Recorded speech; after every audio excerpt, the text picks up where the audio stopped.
Ma'am, could you be my mommy? Just for one day. The words sliced through the noise of the busy Starbucks on Park Avenue like a sudden hush of winter wind. Eleanor Grant looked up from her lukewarm cappuccino, her second one remade, wrung in less than 10 minutes, and blinked. A small boy stood in front of her. He couldn't have been more than 6. Hair, tousled like he'd been running a Green Army-style jacket 2 sizes too big, swallowed his thin frame. But what truly stopped her, what froze Eleanor Grant, CEO of Grant Equity Holdings, a woman known for making grown men stammer, were his eyes. Bright, clear, heartbreakingly sincere. Tommy, a breathless voice, shouted behind him. A man, tall, scruffy, and clearly exhausted, rushed over a crumpled Instacart bag slung over one shoulder. His hoodie was damp from the drizzle outside, and the sneakers on his feet had clearly seen better years. He looked like someone who had forgotten what sleep felt like. "I'm so sorry," he gasped, pulling the boy gently behind him. "He runs off sometimes. I just lost my wallet and then a delivery got canceled, and God, I must have looked away for a second." Eleanor said nothing. Instead, she looked down at the boy, still holding on to the hem of her wool coat. "Why would you want me to be your mom?" she asked, her voice low and steady, though something in her chest gave an unfamiliar tug. "Because tomorrow's parent day at school," the boy Tommy answered without hesitation. "All the kids are bringing their moms or dads. I don't have a mom, but you look like someone who'd be nice, even if you looked kind of mad at your coffee." There was a beat of silence. Then 2. The woman at the register froze mid-swipe. A couple sipping lattes near the window had gone still. One teenager in the corner slowly lifted his phone to record. Jack, the father, flushed crimson. "Ma'am, really, I'm sorry. He just says stuff sometimes. You don't need to feel—" "What's his name?" Eleanor interrupted softly. The man blinked. "Tommy. Tommy Miller." She turned her gaze back to the boy. "And what school? Eastfield Elementary. First grade." "Room 1A, he said proudly. "Parent day starts at 10 a.m. Jack stepped forward, suddenly wary. "Look, I don't want any trouble. You've probably got a million things to do and places to be. I'm not asking for your resume," Eleanor said curtly. She knelt, leveling her gaze with the boy's. "Do you think I'd make a good pretend mommy?" Tommy grinned. "Only for a day, I think you'd be awesome." Eleanor nodded once. "All right then. Just for a day." Jack gawked. "Wait, really? You don't have to." But she was already walking away, heels clicking sharply across the tile. She didn't look back. Not when whispers chased her like perfume. Not even when someone muttered, "Isn't that Eleanor Grant?" What just happened? Jack wondered, staring at the woman who had just promised to show up in his son's life, if only for a morning. That night, Eleanor stared into her untouched glass of wine on the 12th floor of her Central Park penthouse. City lights glittered like tiny fires beyond the window, but her mind was somewhere else entirely.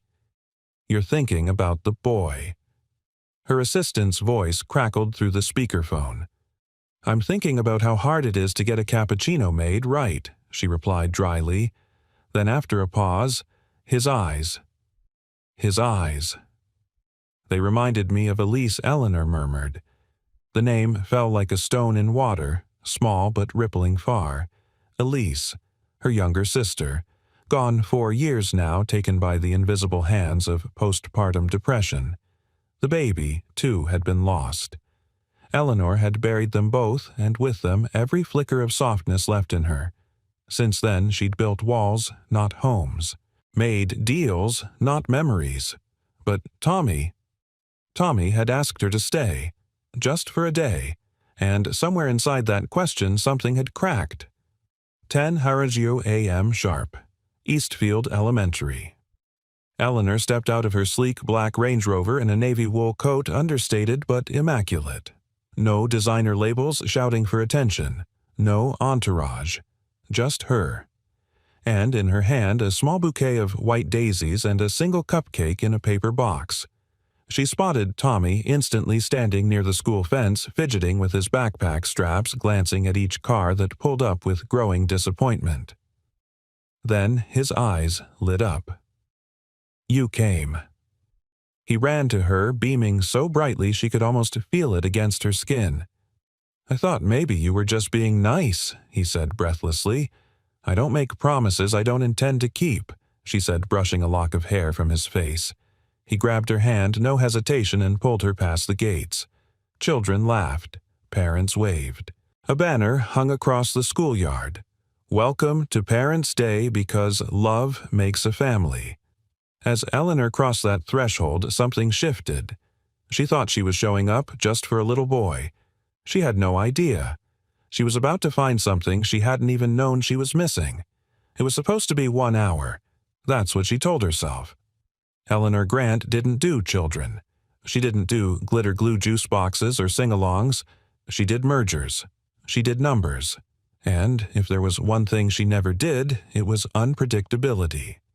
Yet here she was, sitting cross-legged on a tiny blue rug inside a brightly lit classroom that smelled of crayons and apple juice. Her posture was stiff, her knees protested, and the paper crown someone had taped to her head itched like a curse. But the boy beside her, he was glowing. "This is my mommy," Tommy announced proudly to a group of wide-eyed first graders. Then a beat later he added, "Just for today." A ripple of giggles followed, and Eleanor heard a few other kids whisper, "Wow, she's pretty. She smells like vanilla and something fancy. Do all mommies wear high heels?" She almost corrected them, told them she wasn't anyone's mother, wasn't even remotely maternal, but then she saw Tommy look up at her hopeful as if he was waiting to see if she'd vanish. So she stayed. And strangely, it didn't feel like charity. It didn't feel like playing dress-up. It felt grounding. They painted with watercolors. Hers looked more like a stock graph melting than a rainbow, but Tommy called it super cool. They built towers with foam blocks. Hers kept collapsing. They ate cupcakes, and Tommy asked if she ever had lunch without talking about stocks. "Rarely," she replied. "Even my dog has a portfolio." He burst out laughing. "You have a dog?" She hesitated. Had. The classroom blurred for a moment. A tiny sting pressed behind her eyes. She hadn't said Max's name aloud in 3 years. The golden retriever had belonged to Elise. He passed not long after she did, as if he'd been waiting for permission to let go. Eleanor shook the memory off just in time for Story Circle. The teacher, Ms. Lopez, handed her a book titled Super Dads and Magical Moms. "Would you like to read to the class?" she asked. Eleanor opened her mouth to decline. She was already pushing her comfort zone enough for one day. But Tommy handed her the book, looking as if it was the only thing that mattered. So she read. Her voice started stiff, too formal, too rehearsed. But as the children leaned in, eyes wide, giggles erupting at the funny bits, gasps at the dramatic turns, she softened. Her voice found a rhythm that didn't feel like a boardroom presentation. It felt natural. Halfway through, Tommy curled up against her side, head resting gently against her arm. She froze. Not because it was uncomfortable, because it wasn't. Because it felt too much like something she didn't know she had missed. "You smell like cookies," he mumbled, half asleep. She didn't know whether to laugh or cry. Across the room, Jack Miller stood quietly near the door. He had arrived 10 minutes ago but hadn't made a sound. He watched as his son leaned into Eleanor like he had always belonged there. Eleanor didn't notice him until story time ended and the kids scattered. That's when she looked up and their eyes met. He gave a slight nod, cautious but grateful. She returned it, but something in her throat tightened. Later, while the children were playing with finger puppets and paper masks, Eleanor walked out into the hallway needing air. Jack followed her out. "I didn't expect you to really come," he said, his voice low and hoarse as if he hadn't spoken to anyone in a while. "I said I would," she replied simply. He glanced at her. "A lot of people say things." There was no bitterness in his voice, just weariness. The kind that comes from too many promises broken too many times. Eleanor studied him for the first time. Really looked. He wasn't just tired, he was threadbare.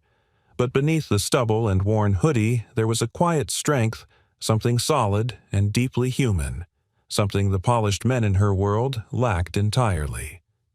"How long have you been doing this alone?" she asked. "Since he was 2, Jack replied. "His mom. My wife passed after a long illness. I've been playing every role ever since. She didn't offer condolences. She hated platitudes. Instead, she asked, 'Do you have help?' He shook his head. 'Some friends try, but everyone's got their own lives. I work gigs, delivery handyman stuff. I do what I can.'" He laughed under his breath. "You ever try gluing a science fair volcano together at 3 a.m. while your kid has a fever and there's a busted radiator leaking on the floor?" She didn't laugh back. She only said with quiet honesty, "No, I haven't." A pause stretched between them. Then Jack looked at her sideways. "You didn't have to say yes, you know, to Tommy." "I know." "Then why did you?" Eleanor took a long moment before answering. "I think." She started voice softer than she meant it to be. "I think I remembered what it felt like to want something and be too small to ask for it." He asked anyway. Jack nodded slowly. "Yeah, that sounds like him." From inside, Tommy's laughter rang out pure, unfiltered joy. Jack smiled even as his shoulders sagged. "He's different, you know," he said. "Feels the world harder than other kids. Notices what's missing." Eleanor's gaze didn't leave the door. "So do I." Jack glanced at her again, but this time with something closer to understanding than curiosity. Then he cleared his throat. "You're welcome to stay. You don't have to. But he'd like it." "I already told him just one day," she said, turning to leave. But even as the words left her lips, her feet didn't move. She looked back through the glass window of the classroom where Tommy was now showing her painting to another kid, beaming. That child had claimed her as something she never thought she could be, and for reasons she couldn't quite name, she hadn't corrected him. What if staying just for a little while longer wasn't as dangerous as she feared, and even more terrifying? What if it was? Eleanor hadn't meant to return. That evening, she sat behind the tinted windows of her SUV watching a modest brick building across the street, a walk-up apartment with peeling paint and a flickering porch light. She hadn't told her driver to stop. She just hadn't told him to keep going. Inside, past the cracked blinds of a second-story window, a warm yellow light glowed. Faint laughter filtered through the chilly autumn air. And though she couldn't see clearly, she knew it was them. Jack, Tommy, the boy who had asked her to stay, and the man, who hadn't asked for anything at all. "Should I continue, Ms. Grant?" her driver asked carefully.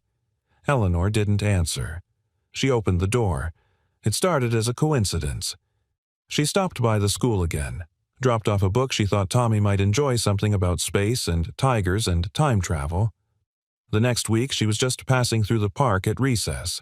Then she found herself at the tiny corner grocery across from Jack's apartment comparing brands of instant mac and cheese with no intention of buying either. He noticed, of course. "You lost. Again," Jack teased gently one afternoon, leaning against the bike rack with Tommy on his shoulders. "Or is this just where all the billionaires hang out nowadays? I was buying groceries," Eleanor replied flatly. "You didn't actually buy anything." She paused. "I changed my mind." Tommy leaned down from his perch, grinning. "She just likes us, Dad. You can say hi." Jack smirked. "That obvious, huh?" Eleanor turned to Tommy. "What makes you think I like you?" "You don't wear your sunglasses when you're with us," he said matter-of-factly. "That's how I know you're not hiding." Her lips curved just slightly. She hated how easily he disarmed her. Jack set Tommy down. "We're about to eat dinner. It's just spaghetti. You hungry?" Eleanor hesitated. She had a reservation at a steakhouse downtown, a phone full of emails, and at least 2 fund managers waiting for her approval on a merger. She had an empire to run. And yet I could eat. Their apartment was smaller than her walk-in closet. A narrow hallway led into a living room where the furniture was mismatched, the wallpaper peeling at the corners, and the heat came from a portable radiator buzzing near the window. But it was warm, lived in, safe. The table was a fold-out card table with 3 chairs. Jack boiled spaghetti in a scratched-up pot while Tommy gave Eleanor a grand tour of his room, which doubled as a storage closet and a spaceship depending on the day. "Sorry about the mess," Jack said, setting out plates. "We were going to clean this weekend." "It's fine," Eleanor replied, settling into the chair. "I'm not here for the decor." Tommy dug into his food with enthusiasm, strands of spaghetti hanging from his chin like red streamers. Eleanor watched him, strangely mesmerized. She hadn't eaten at a kitchen table without a linen napkin and a waiter in years. Jack sat across from her. "So, how does someone like you end up spending time with people like us?" "People like you," she repeated, eyebrow raised. "You know what I mean. We're not exactly in your tax bracket." Eleanor's fork paused midair. Then she set it down. "I don't remember the last time someone looked me in the eye and just spoke." Jack tilted his head. "That's sad." "No," she said. "It's honest." He studied her then, not the way the press did, not the way her board members did, calculating leverage. He looked at her like a person, and she felt exposed. She cleared her throat. "Tommy's a good kid." Jack smiled softly. "He's everything." A silence settled between them, comfortable but heavy with unsaid things. Eleanor finally asked, "You ever think about starting over?" Jack leaned back in his chair. "Starting over sounds expensive." "It doesn't have to be." He chuckled. "No offense, but in your world even breathing costs extra." "I mean it." Her voice softened. "You deserve more than this." His expression changed. Not offended, not grateful. Just tired. "I'm not looking for more," he said. "I'm looking for enough." Eleanor blinked. "That's not something I hear often." He met her eyes. "That's because you don't spend much time with people who've lost everything." The air between them shifted. She felt it, the weight of his words, the gravity of survival. He wasn't bitter. He wasn't defeated. He was just real. "I lost my sister," she said suddenly, "to postpartum depression. She didn't tell anyone until it was too late." Jack's features softened. "I'm sorry." "She was the kind one," Eleanor whispered. "The brave one. I built empires to forget her. But some things don't stay buried." He didn't offer her comfort. He didn't say, "It gets better." He just sat there, with her, in the mess of it. Tommy broke the silence. "Do you think I'll be tall when I grow up?" he asked, eyes big and hopeful. Jack grinned. "Taller than me." "That's for sure. I want to be strong, like Daddy." Tommy added, then looked at Eleanor. "And smart like you." She blinked. Something sharp and sweet twisted in her chest. After dinner, as she stood in the doorway pulling on her coat, Tommy wrapped his arms around her waist. "Are you gonna come back?" he whispered. Eleanor crouched, brushing a strand of hair from his forehead. "Do you want me to?" He nodded hard. She looked up at Jack. He didn't say a word. He didn't plead or ask or push. He just stood there, letting her choose.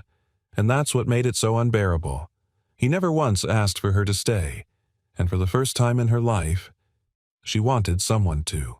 The rain started softly, barely more than mist, but by the time Eleanor stepped out of the boardroom, it had thickened into a steady downpour. Her driver was delayed, and she had left her umbrella in the office, a rare lapse in preparation. But she didn't turn back. She walked, heels clicking against the wet pavement, hair slowly darkening from the drizzle. Eleanor Grant made her way through a part of town she never had reason to visit before. The buildings here weren't made of glass and ambition. They were brick and memory, worn, imperfect, lived in. She told herself she didn't know why her feet were moving in this direction. But she knew. She wanted to see them again. The apartment door opened to the smell of tomato sauce and something faintly burnt. Tommy's face lit up the moment he saw her. "You came back," he shouted, arms flinging around her waist with no hesitation. "I didn't bring dessert," Eleanor warned, a small smile tugging at her lips. "That's okay," he said. "We saved you a seat." Jack appeared in the doorway of the kitchen holding a wooden spoon and wearing an apron that said Chef-ish. His eyebrows lifted in amusement. "Rough day at the office, or are you auditioning for the next shampoo commercial?" Eleanor looked down. Her designer blouse was soaked through, clinging to her skin. "I walked," she said simply. Jack stared at her for a beat longer than necessary. Not judgmental, not curious, just surprised. "I'll get you a towel." She stepped inside, slipping off her wet coat. The apartment smelled like real life. Laundry soap, garlic, crayons, everything her penthouse lacked. Tommy tugged at her hand. "Come see the spaceship we made." Eleanor let him pull her down the hallway. His room, barely big enough for a twin mattress and a box of toys, had transformed. Blankets were draped over chairs. Flashlights illuminated the cockpit. Paper stars dangled from string. "This is amazing," she said. "We're going to Jupiter," Tommy announced. "You can be the co-pilot. I've never been to Jupiter." He grinned. "Neither have we." That's the fun part. Dinner was chaos. The spaghetti was slightly overcooked, and the garlic bread was more charcoal than golden. Eleanor sat at the fold-out table with a paper napkin in her lap and a plastic cup of tap water. Tommy told stories with his mouth full. Jack asked her if she knew the difference between basil and oregano, then laughed when she didn't. "You're not what I expected," Jack said later after Tommy had fallen asleep in a pile of comic books. "And what exactly did you expect? I don't know." He leaned back in the creaky chair. "Someone colder, sharper, someone who doesn't get spaghetti sauce on her blouse." She looked down. A red smear bloomed near her collar. "I haven't had a meal without a meeting attached to it in 5 years," she said. Jack tilted his head. "Do you ever get tired of all that? What success?" "No. Being alone in a room full of people who only want what you can give them." She didn't answer right away. Her eyes drifted toward the hallway where Tommy was sleeping. "I used to think being needed was dangerous," she said quietly. "That if someone needed me, they could hurt me. And now I think, maybe not being needed at all is worse." Jack didn't speak. He just reached over and gently refilled her cup with water. Not wine, not some expensive label, just water. And for some reason, it was the kindest thing anyone had done for her in months. Later, she stood by the door coat, dry now, hair frizzing at the edges. Jack leaned against the frame beside her. "He asked about you this morning," he said. "Tommy. Wanted to know if you were still his just-for-a-day mommy. What did you say? I told him the truth." Jack met her gaze. "That I don't know." Eleanor swallowed. The words settled deep, more honest than she was ready for. "He's getting attached," Jack added gently. "I just need to know if this is something real for you. Because it is for him." "I don't know how to do this," Eleanor admitted. "You don't have to be perfect," he said. "You just have to show up. That's simple." And yet the weight of it was enormous. She nodded once, then looked up at him, eyes darker now in the soft hallway light. "I don't want to be another person who walks away." Jack's voice was quiet, steady. "Then don't." That night, back in her penthouse, Eleanor stared out the window.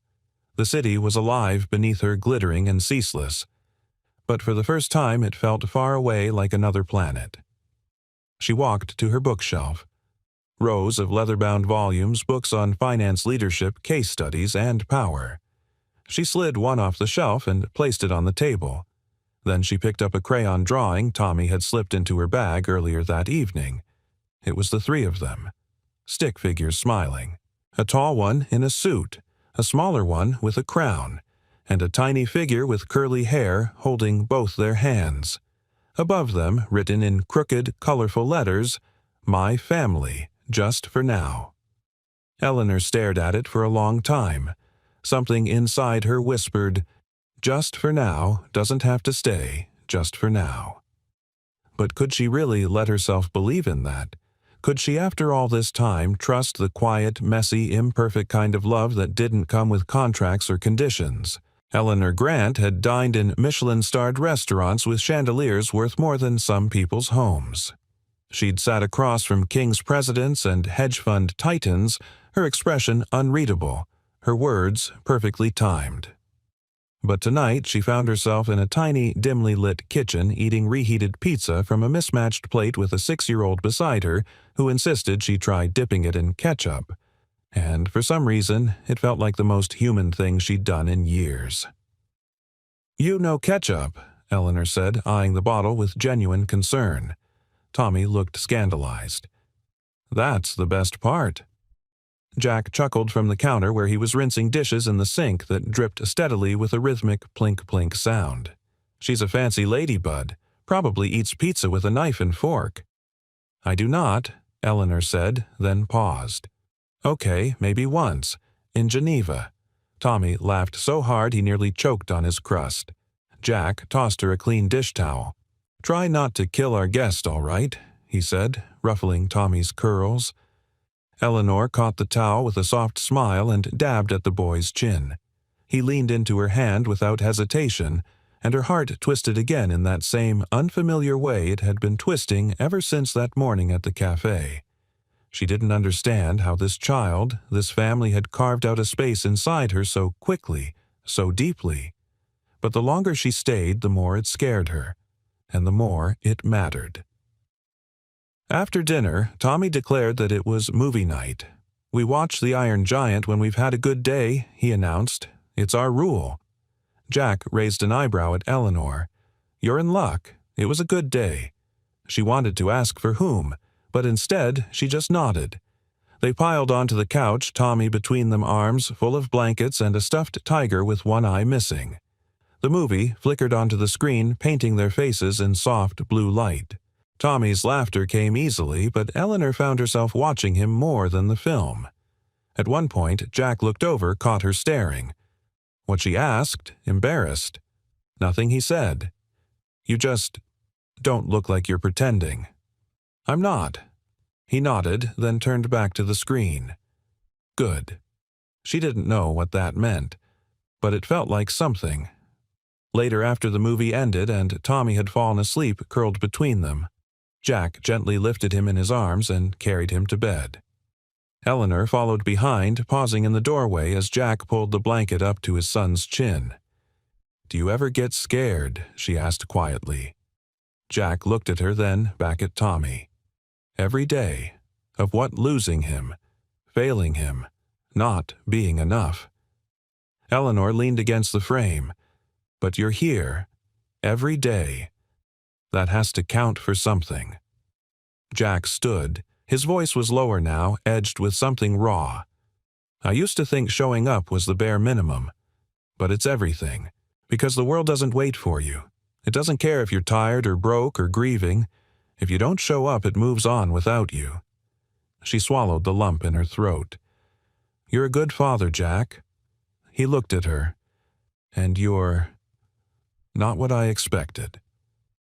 There was silence, thick but not uncomfortable.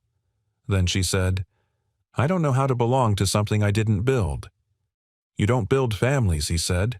"You love them." And with that, he turned off the light. Back in the living room, Eleanor lingered. Her coat was folded neatly over the armrest. Her phone buzzed with a dozen missed calls and emails she had no desire to return. Jack came back out drying his hands on a towel. "You okay?" he asked. "I don't know." He nodded as if that made perfect sense. "You know," he said slowly, "I used to think people like you didn't feel things like the rest of us. And now I think you feel everything. You've just gotten really good at hiding it." Eleanor laughed softly. "You're too perceptive for someone who owns 3 shirts." He smirked. "Hey, 4. I bought a new one at Goodwill last week." She stared at him. The man in front of her was unlike anyone she'd ever known. No pretense, no performance, just truth. And it humbled her more than any boardroom defeat ever could. "What if I don't know how to stay?" she asked. Jack didn't move, didn't flinch, just said quietly, "Then start with dinner." Her breath caught. "Dinner," she repeated. "Come back tomorrow, bring something terrible. Or don't. Just show up. No pressure, no roles, no pretending." She nodded, unsure if she was agreeing to dinner or to something much bigger. That night, as she lay in bed, no city skyline, no glass walls, no designer sheets, just the pull-out couch and the faint sound of rain against the windows. Eleanor closed her eyes, and for the first time in years, sleep came easily. Meanwhile, in the next room, Jack watched his son sleep and whispered, "She stayed." And in the quiet that followed, a thought settled in his chest like a question wrapped in hope. It started with a photo. Just a blurry, overexposed shot on someone's phone. Eleanor Grant stepping out of a rundown apartment building in Brooklyn, holding the hand of a little boy. No security detail. No press statement. No explanation. And no one to stop the wildfire once it began. By noon the next day, her name was trending. Eleanor Grant, secret life billionaire CEO, playing house in the projects, who is the child beside Eleanor Grant. Within hours, gossip blogs, finance sites, and even national news outlets had picked it up. They dissected her clothing the neighborhood the timestamp. Some speculated she had an illegitimate child. Others claimed it was a PR move. A few dug into Jack Miller's name and found mercifully little. He had no social media, no scandal, just tax records and a small mountain of debt. By the time Eleanor saw the headlines, it was too late. She didn't call, didn't text, didn't show up for dinner that night. Tommy sat on the couch swinging his legs, glancing at the door every few minutes. "Maybe she got busy," Jack said, gently setting down a plate of grilled cheese that went untouched. "She said she'd come," Tommy whispered. "She promised." And Jack, who had spent years teaching his son that people leave for all kinds of reasons, had no idea how to explain this one. 3 days passed. On the 4th morning, Jack opened the door to find her standing there. No bodyguards, no makeup, no shield, just Eleanor. She looked exhausted. "Can I come in?" she asked, voice small. Tommy, hearing her voice, came running. He froze in the hallway, unsure, as if afraid she might disappear if he blinked. Eleanor dropped to her knees. "I'm so sorry." He ran into her arms. Later, after Tommy had fallen asleep with his head on her lap and the weight of disappointment lifted from his tiny chest, Jack stood in the kitchen pouring 2 mugs of coffee. His eyes never left her. "Why didn't you tell me?" he asked. She didn't pretend to misunderstand. "I didn't want this part of my life to feel like a transaction," she said. Jack handed her a mug. "You think I'd have treated you differently if I'd known you were a billionaire?" She looked up. "Wouldn't you have?" He didn't blink. "No, because I never cared about your last name, Eleanor. I cared about how Tommy smiled around you, about how you looked at him like he was more than a side note." She swallowed hard. "It's been a long time since anyone saw me. Without the title." "You know what I see," Jack said. "A woman who showed up, who sat on my busted couch and let a 6-year-old cover her in glitter. That woman, she's real."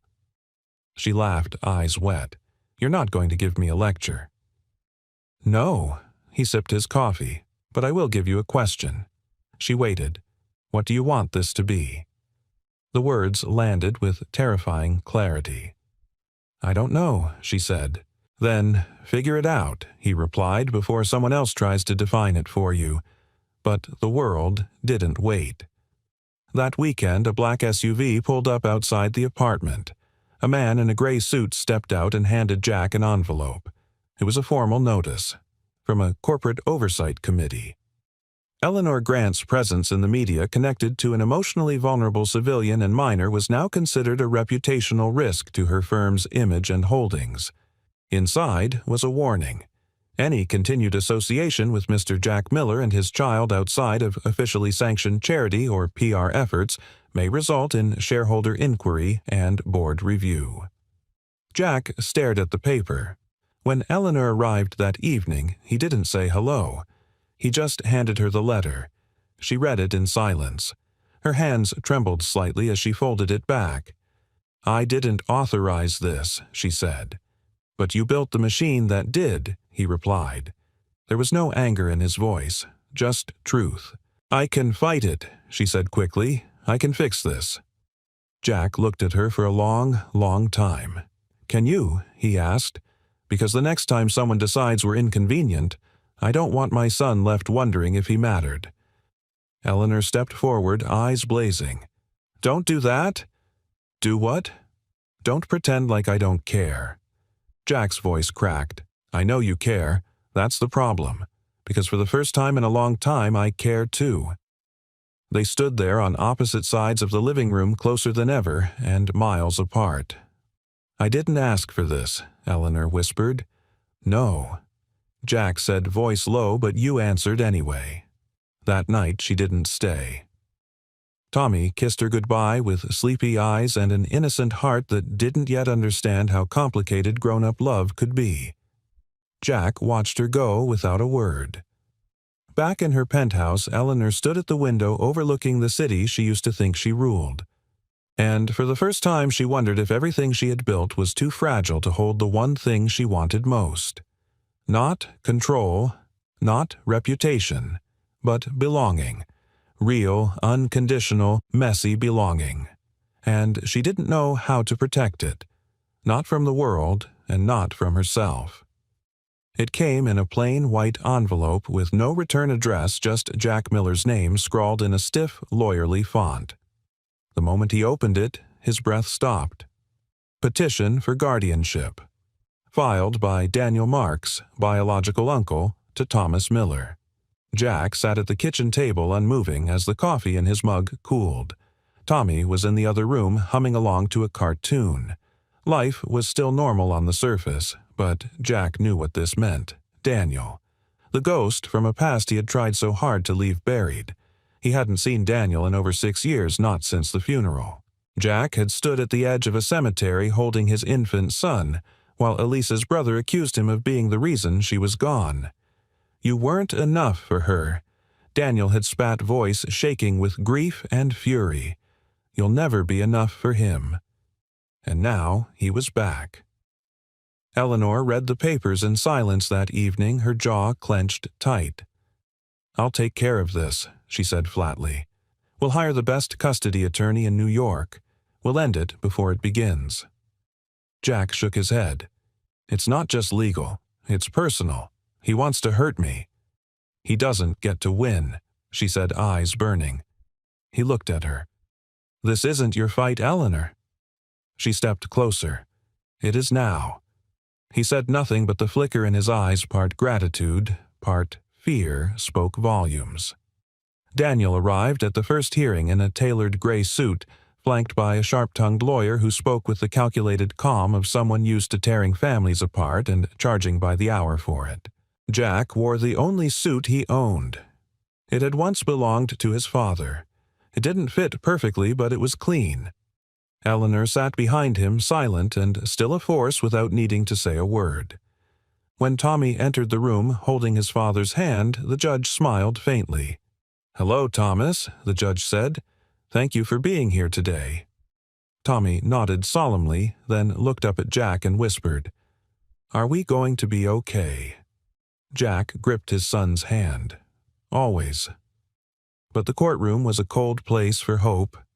Daniel's lawyer painted Jack as unstable, an underemployed handyman with no college degree, no health insurance, no stable home. She hinted at emotional damage, financial recklessness, even suggesting Eleanor's presence was a manipulative strategy. Then Daniel stood.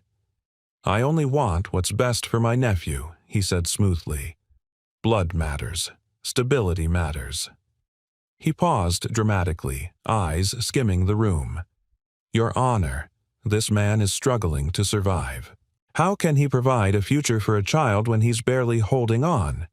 Jack didn't speak. He didn't flinch, but his fingers curled tightly in his lap. Then Eleanor rose.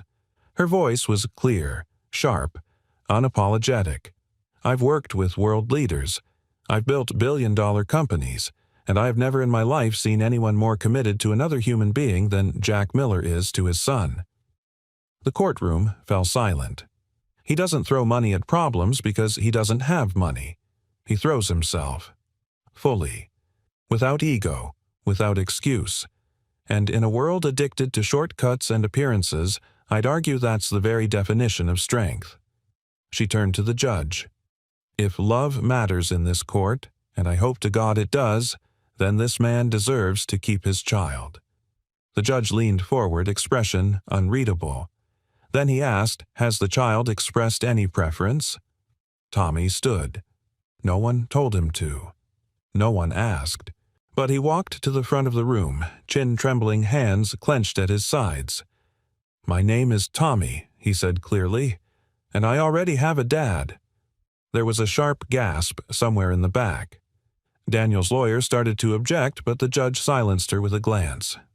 Tommy kept going. "He reads to me every night. He holds my hand when I'm scared. He doesn't have a big house or a fancy car, but he never leaves, even when he's tired, even when I'm being annoying." He turned and pointed to Jack. "I pick him."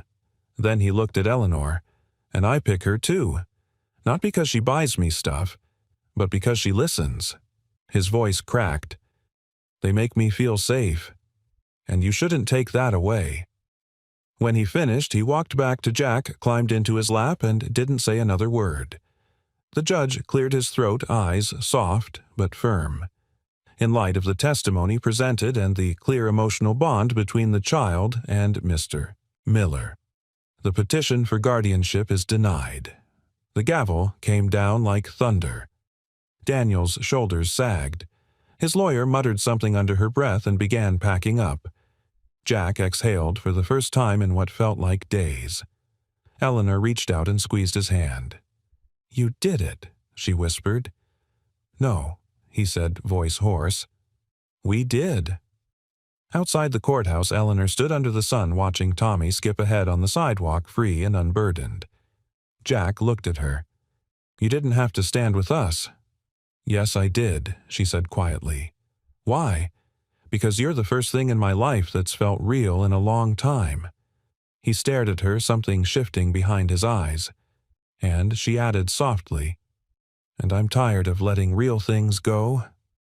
That night, as they sat at the kitchen table eating takeout from a paper bag, Tommy held up a fortune cookie and read it aloud. It says, "Family is not who you're born to. It's who you hold on to." He looked up, grinning. "I think that's about us." Jack laughed. Eleanor did too. But in her chest, something steadied, settled, because the battle wasn't just for custody, it was for belief. And now, finally, she believed. They didn't celebrate with champagne. There was no party, no applause. Just a quiet evening in Jack's apartment, a homemade banner that read, "We did it," in Tommy's handwriting, and 3 paper crowns from a dollar store. Eleanor wore hers the entire night. Jack pretended to protest, but she caught the smile he tried to hide. And Tommy, he acted like it was his coronation. They had won. But what they hadn't realized was that something deeper had shifted, something beyond the courtroom. Eleanor came by more frequently now, not as a guest, not as an outsider, but as if she belonged. She'd bring soup when Jack worked late, stay for bedtime stories, sit through cartoons she pretended not to enjoy. Her heels sat by the front door now, next to Jack's worn boots and Tommy's light-up sneakers. "You should just move in," Tommy said one night as she tucked him in. Eleanor blinked. "That's a big suggestion." He shrugged. "You're here all the time. You make Dad smile more. And you don't burn the grilled cheese like he does." She laughed. "Well, that's quite the resume." He looked at her, small and serious. "People leave, but you didn't. That's why I think you're already kind of our family." Eleanor sat there, her heart thudding quietly, the weight of his words heavier than anything she'd negotiated in a boardroom. She brushed his hair back and whispered, "Thank you for picking me." The next day, Eleanor made a decision she never thought she would. She called a meeting with the board of her company. "You all know who I am," she began. "You know what I've built. But I've realized something: what we build means nothing if we're too afraid to live inside it." She paused, scanning the room of suits and silence. "I'm stepping back from daily operations." Murmurs rippled through the room like a wave. "I'll remain chairwoman, but the day-to-day will be managed by the people I trust. I'm starting something new, a foundation, one focused on second chances for families who've been overlooked." Someone tried to interrupt. "I'm not asking for permission," she said, calm and firm. "This isn't a retreat. It's a return to the kind of life I want." And with that, she walked out. The building didn't collapse. The empire didn't crumble. The world kept turning. But Eleanor Grant, for the first time, felt like she was finally facing the right direction. That weekend, Jack planned something special. A dinner. Not fancy, not expensive, just thoughtful. He set the table with 3 mismatched plates, made roasted chicken with help from a YouTube chef who talked too fast, lit candles that smelled vaguely of cinnamon. When Eleanor walked in, she paused at the doorway. Jack stood in the kitchen wearing an apron that said, "Official Taste Tester." He held up a spoon. "Don't judge, it's probably overcooked." She walked to him slowly, her gaze soft. "It's perfect," she said. And she wasn't talking about the food. They sat down, the 3 of them, laughter echoing through the tiny apartment as if it had more square footage than it knew what to do with. Halfway through dinner, Tommy jumped up and ran to his backpack. "I made something," he declared. He returned holding a folded piece of paper, edges wrinkled and covered in crayon. He laid it on the table. On the page were 3 stick figures, one tall with a crown, one medium with a beard, one tiny with a cape. Above them, in shaky letters, "Me Daddy and my family." Beneath that, smaller words, "Forever. Not just for a day." Eleanor's breath caught. Jack looked at her. "I think he knows," he said softly. She nodded, her voice thin. "So do I." Later that night, as Jack walked her to her car, the air was cool, the sky above them clear. "I never thought I'd have this," he said. "Not again." She looked up at him. "Why didn't you ever ask for more?" He exhaled slowly. "Because I didn't think I deserved more." She stepped closer. "You do. You always did." He brushed a strand of hair from her cheek. "What about you? Did you ever think you'd let someone in?" She smiled, eyes glassy. "Only when I stopped being afraid of what it would cost." They stood there in the stillness, the city buzzing somewhere far away, 2 souls quietly choosing each other. The next morning, Tommy ran out the front door, holding a small envelope with a red heart sticker. "I want to mail it to the foundation," he yelled. Jack raised an eyebrow. "Mail what?" Tommy grinned. "My first donation." Inside was a $1 bill and 2 quarters. "For the next kid who needs a family," he said. "Like I did." Eleanor knelt beside him, tears threatening to spill. "Tommy," she whispered, "you didn't just find a family. You helped build one." He wrapped his arms around her. "I love you, Miss Eleanor." She held him tighter. "You can drop the miss," she said, her voice breaking. And in that moment the world felt impossibly wide and beautifully small all at once. The restaurant was small, tucked between 2 brownstones in a quiet corner of the city. From the outside it didn't look like much, just a single flickering lantern above a weathered wooden door and windows fogged with warmth. But inside the space had been transformed. Fairy lights traced the ceiling beams. A small round table sat in the center of the room, set for 3. White linen soft candles and plates that gleamed in the candlelight. On each a handwritten place card: Jack, Tommy, Eleanor. Jack adjusted the cuffs of his one good dress shirt, shifting nervously in the doorway. Eleanor stood beside him, radiant in a dark green dress, not because it shimmered, but because she didn't try to. Her hair was pulled back loosely, a hint of rose on her cheeks. "You didn't have to do all this," she said quietly. Jack looked at her. "I didn't want just another night. I wanted one we'd remember." She smiled. You're getting good at this. Dinner. He smirked. Showing up, she said. Tommy ran ahead gasping when he saw the cupcakes on the dessert tray. Do they have the kind with crunchy stuff on top? He asked the server, eyes wide. They do, now Jack said with a wink. Tommy laughed so hard he knocked over his water glass and Eleanor caught it mid-tip. Still got it, she said, raising a brow at Jack. He chuckled. You always did. As they sat, the conversation flowed the way it only could between people who had already lived through the hard parts. They didn't talk about the courtroom or the press or the foundation that Eleanor had just opened last week. They talked about Tommy's latest school project dinosaurs, the strange noise the sink was making again, and whether or not pineapple belonged on pizza. It absolutely does, Tommy insisted, waving his fork for emphasis. Jack shook his head. That's sacrilege. Eleanor leaned in, stage whispering to Tommy, You're outnumbered, but morally correct. Tommy grinned like he'd just won a debate on national television. As the main course cleared, Eleanor reached into her handbag and pulled out a small, elegant box wrapped in silver paper. I have something for you, she said, sliding it across to Tommy. For me, he gasped. Jack leaned forward, curious. Eleanor simply nodded. Tommy opened it slowly as if afraid to ruin the wrapping. Inside was a delicate silver necklace, small and simple. A circular charm hung from the center engraved with one word, family. He turned it over. On the back, forever. His hands trembled. It's for me. Eleanor's voice softened. You taught me what that word really means. I wanted you to have something that reminds you that no matter what happens, you'll always have a place with me. Tommy stood up, climbed into her lap without hesitation, and wrapped his arms tightly around her neck. You're my forever, too. Jack watched something raw and wordless flickering in his eyes. Later, when the dishes had been cleared and Tommy was half asleep in his seat, Eleanor reached into her coat and pulled out a second box, this one smaller. She stood. Jack, she said softly, I don't know how to do this the way others do. I've never written love songs. I don't bake. I barely know how to make coffee. He stood, slowly, heart-thudding.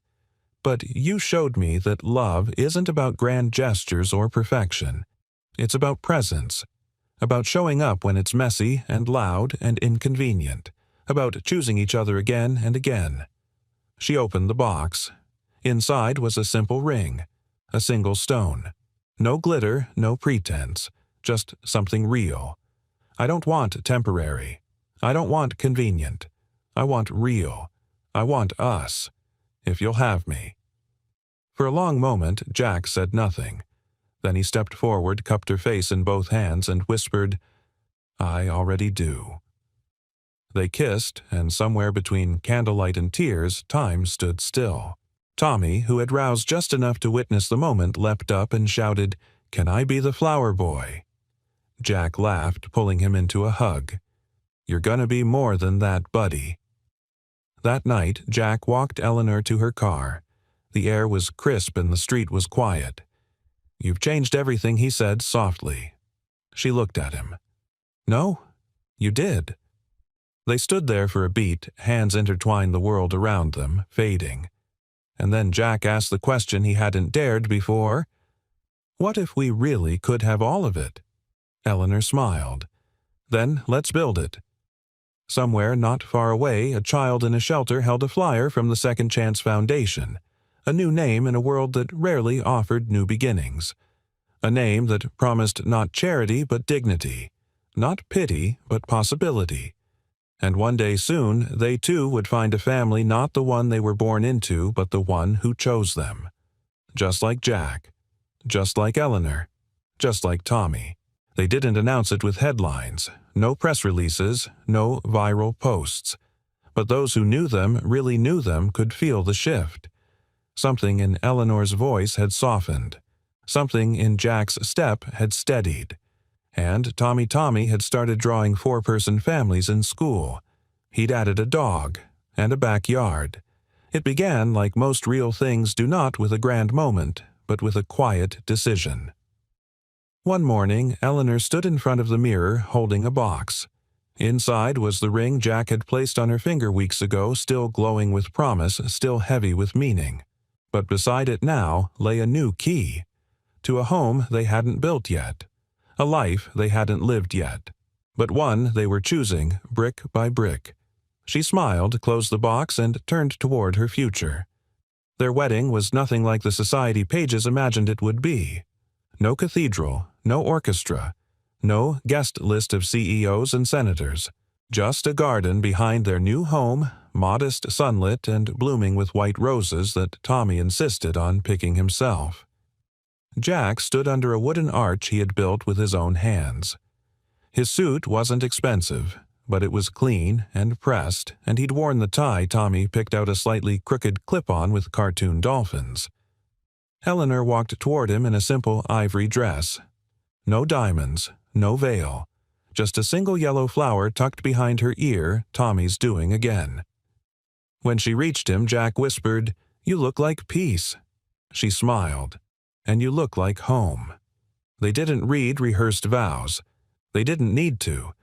Jack took her hands, his voice rough with emotion.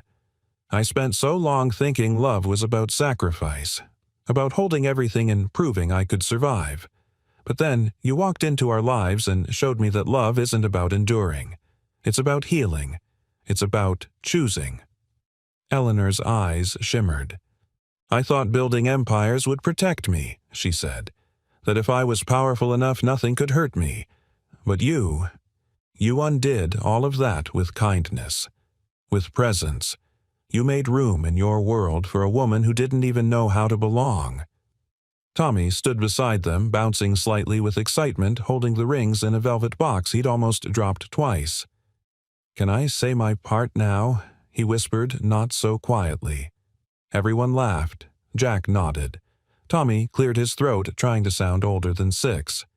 "I just want to say, I picked both of you first, before the rings, before the dress, before the cupcakes. I picked you because you make each other better, and you make me feel like the luckiest kid in the world. There wasn't a dry eye in the garden." Eleanor leaned down and kissed Tommy's forehead. "You're the reason we're here." Jack slipped the ring onto Eleanor's finger, and she did the same. The officiant didn't need to ask. The "I do" was in the way they looked at each other, in the silence that held the weight of everything they'd already lived through and everything still to come. After the ceremony, they danced barefoot in the grass. No music, just laughter. Tommy twirled Eleanor until they both fell down dizzy. Jack kissed her like the world wasn't watching. And maybe for once, it wasn't. Later that evening, after guests had left and candles burned low, Jack stood in the doorway of their new home, looking out at the stars. Eleanor wrapped her arms around him from behind. "What are you thinking about?" she asked. He smiled without turning. "That I used to be afraid of falling. And now I know I've already landed." She stepped beside him. "We built this, didn't we?" He nodded. "And we get to keep building." Inside, Tommy had fallen asleep on the couch, still wearing his little bow tie arms wrapped around a stuffed dog Eleanor had given him with a tag that read, "For all your adventures." Jack covered him with a blanket, then turned to Eleanor. "He's everything. So are you." He tilted his head. "And you." She leaned into him. "I'm home." That night the house was quiet but full of dreams and warmth and new beginnings. The kind that don't need to be announced, only lived. In bedtime stories, in burnt pancakes, in shared silence and unexpected laughter. This wasn't the ending. This was the life they had all stopped daring to wish for, and now finally had the courage to claim. It happened slowly, like spring slipping into a long, frozen room. There was no dramatic fanfare, no cinematic swell, just warmth, gradual, steady, and real. They never circled a date on the calendar that marked when they became a family. There was no specific moment that said, "Here. This is when everything changed." Because the truth was, it changed quietly in pieces. In the way Tommy began to call her mom without hesitation, as if the word had simply been waiting for the right voice. In how Eleanor instinctively packed 2 extra granola bars in her bag, one for Jack, one for the boy who had once only asked her to pretend. And in the way, Jack for the first time in years began to hum while making coffee like a man who had nothing to prove, and everything to look forward to. Life wasn't perfect. Their sink still leaked. Tommy still insisted on wearing mismatched socks. Jack still burned toast. Eleanor still checked her email more often than she should. But now they were woven together in the smallest ways. In the shared toothbrush cup. In the coats hung side by the door. In the way Jack reached for Eleanor's hand when she wasn't looking, and she always held on. One Saturday morning, Eleanor stood at the kitchen counter, her hair messy, wearing Jack's oversized hoodie, reading a sticky note from Tommy that said, "Don't forget parent show and tell today. Bring something cool." She looked at Jack, who was feeding their rescue dog, aptly named Chance, and said, "I don't think a balance sheet will impress a room of first graders." He grinned. "You could show them how to buy a company. Or, I could show them how to make homemade slime," she said with mock horror, pulling out a small jar from the fridge. "Tommy said it's your greatest achievement." "It is," Jack said solemnly. "My legacy." They laughed. It was the kind of laugh that stays with you deep familiar and without defense. At school, Tommy stood tall in front of his class, a shy but proud smile on his face. "These are my parents," he said, pointing to Jack and Eleanor. "And this," he held up the jar of blue glittery goo, "is their slime. They made it together and only fought a little." The room erupted in laughter. Even Eleanor couldn't help herself. Tommy continued, voice softer now, but sure. "They told me family means you choose each other. Every day. So I picked them. And they picked me back." On the drive home, Jack reached across the console, linked his fingers with Eleanor's, and said, "You know, I used to think I had to survive alone. That love was for other people." Eleanor glanced at him. "What changed? You did." She squeezed his hand. "No, Jack. We did. Together." In the months that followed, life unfolded gently. The Second Chance Foundation grew into something bigger than they imagined. Not just a nonprofit, but a lifeline. They helped single parents find stable housing-funded scholarships for kids who had been overlooked and built a community around the belief that no one should be punished for starting over. At the grand opening of their new community center, Tommy stood with a ribbon in one hand and a pair of giant scissors in the other. "Are you ready?" Eleanor whispered. Tommy looked up at her, beaming. "Let's do it." He cut the ribbon, and the crowd cheered. But more than that, more than the applause and the photos, was the look in Jack's eyes as he pulled them both into a hug.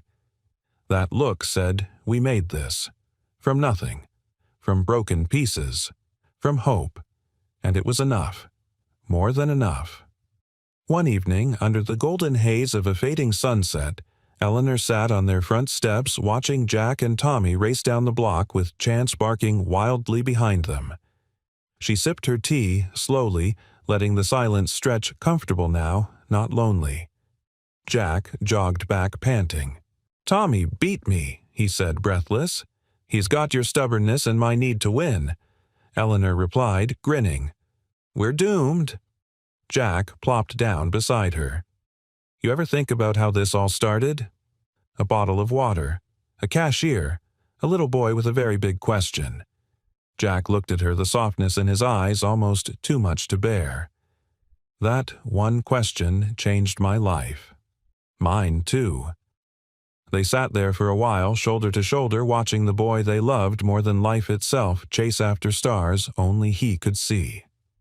That night, as they tucked Tommy into bed, he looked up at them sleepily. "Thanks for staying," he murmured. Eleanor leaned down, kissed his forehead. "Always." Jack whispered, "Even when the slime explodes." Tommy giggled already, halfway to dreams. Outside, the sky was endless. Inside, a family rested whole, safe, and chosen. Because love, when real, doesn't always arrive loud. Sometimes it whispers. Sometimes it knocks, once waits patiently and asks only one thing. would you stay?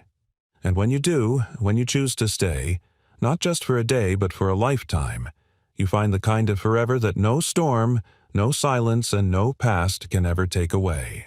Because in the end, family isn't who you're born to, it's who you become for each other. And maybe that's what love truly is. Not the grand gestures, but the quiet moments, the choice to stay, the courage to begin again, and the grace to build something beautiful together. If this story touched your heart, we'd love to hear what part moved you most. Leave a comment below. Your words mean more than you know. And if you believe in the power of kindness, second chances, and love that chooses us when we least expect it, don't forget to like this video, subscribe to the channel, and hit the bell so you never miss another story that speaks to the soul. Thank you for listening. We'll see you in the next one.